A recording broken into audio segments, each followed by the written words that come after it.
Hi, everybody. You thought you were here to taste my Italian food from SPQR, but actually we're going to do something a little bit different. Being a chef, you are essentially a person creating food every day, over and over again. So you're looking for sourcing ingredients. I'm constantly looking at farms and farmers markets, but how do I bring all those things together into a sensible menu? Every year that I find, this item grew really well this year, this, tomatoes had a great year, figs had a bad year. Those things are impactful on me tremendously on my ability to create menu items. And looking further into the future and seeing what climate change may do to those norms for me is terrifying.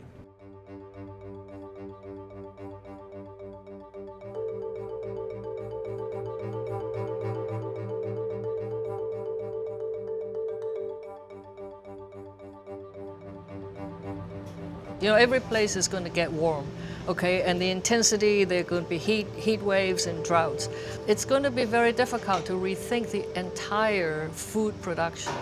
We are learning from the data that we need to move faster with our solutions because the rate at which things are happening is quite unprecedented. Laboratory studies and field experiments have shown that the plant grows bigger in a higher CO2 world, but there's less protein.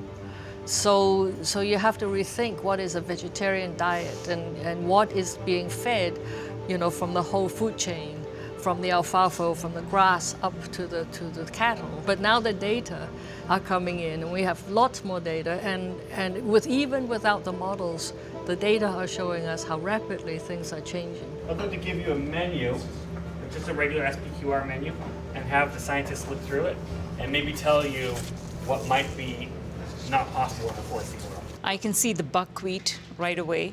I can see the beef being affected. I can see all of the seafood having some major effects. We just talked about the beef. Beef would be very expensive in terms of the water that is required to grow the alfalfa to feed the beef. I think it sounds to me like the 4C world will still have everything that we have now, but it's going to be vastly different in proportion. We won't be able to continue to live the way that we've assumed was normal, and so it'll redefine our normal. And I think that's what we have to start to prepare for. My guests think they're coming to a new menu for my SPQR restaurant. What they don't know is that the entire menu will be modified to include only the ingredients available in a 4C world. Hi, everybody.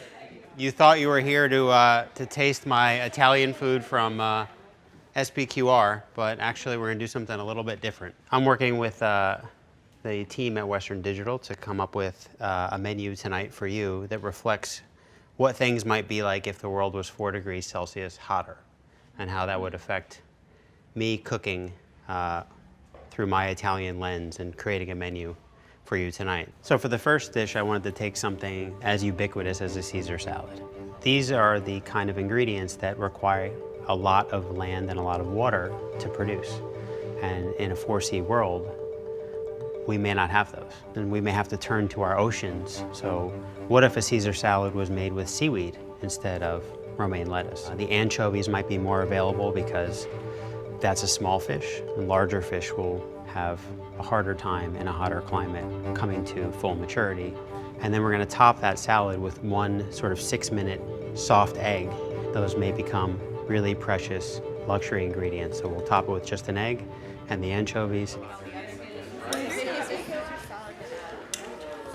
Oh yeah, that's like a perfect egg. Caesar salads normally take up this entire plate. Right? Yeah, it's Always like a decadent massive. thing. This is how I want salads to be, like this big. So for the next course, I talked to you about how I thought wheat would be gone. So that means pasta, which I spend an enormous amount of time making pasta. So what would I do? Now certainly you could think, oh, well, I'll go to corn or some of these other ingredients, but they'll also be a problem because they require the same amount of land and the same amount of water.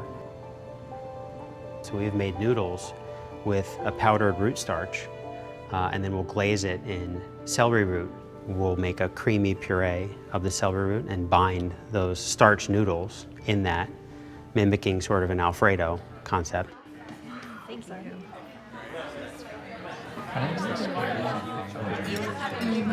This is not bad, but pasta though.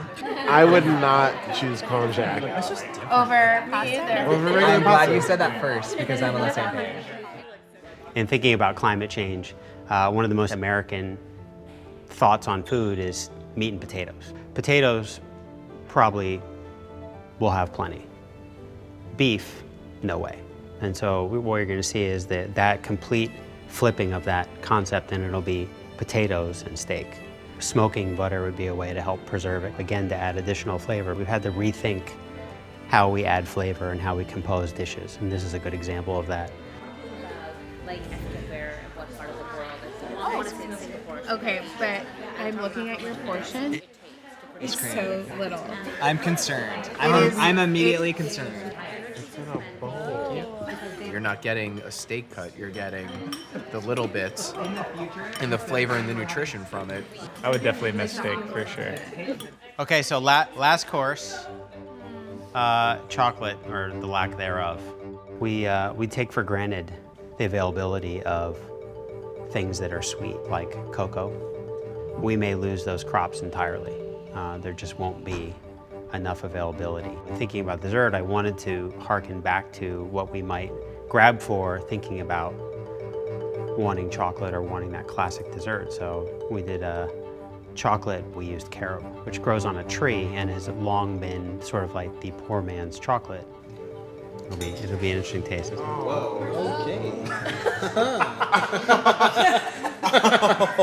looks like caramel.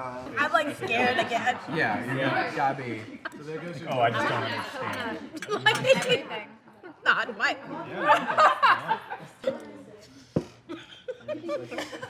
Okay. She's convinced. Oh, Wow. I actually really like This that. is maybe the most interesting thing I've ever eaten. I do. I don't get dessert often. I feel like I would eat this. I wanted to thank everybody for participating in our little experiment. You guys were good sports, and it was definitely got me outside of my comfort zone to think about food in this way, and I hope that you guys enjoyed it, but also that it was provocative in some way. So thank you. Thank you.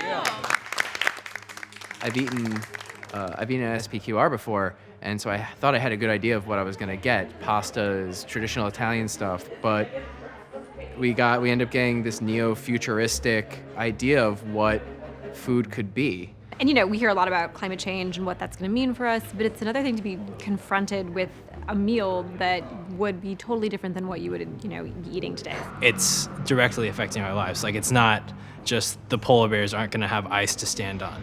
You know, it's going to be what we eat 3 times a day. Especially just like as a person that goes to a restaurant to eat, I don't think about all the work that goes into growing whatever they're making or the energy to cook the food. And so I felt like I personally walked away with a lot more kind of a healthy perspective on what I can do in small ways to be mindful of what I'm eating and what I'm consuming. I think you could get a lot more people to start recycling and carpooling if you told them that they would not be able to have chocolate in the future.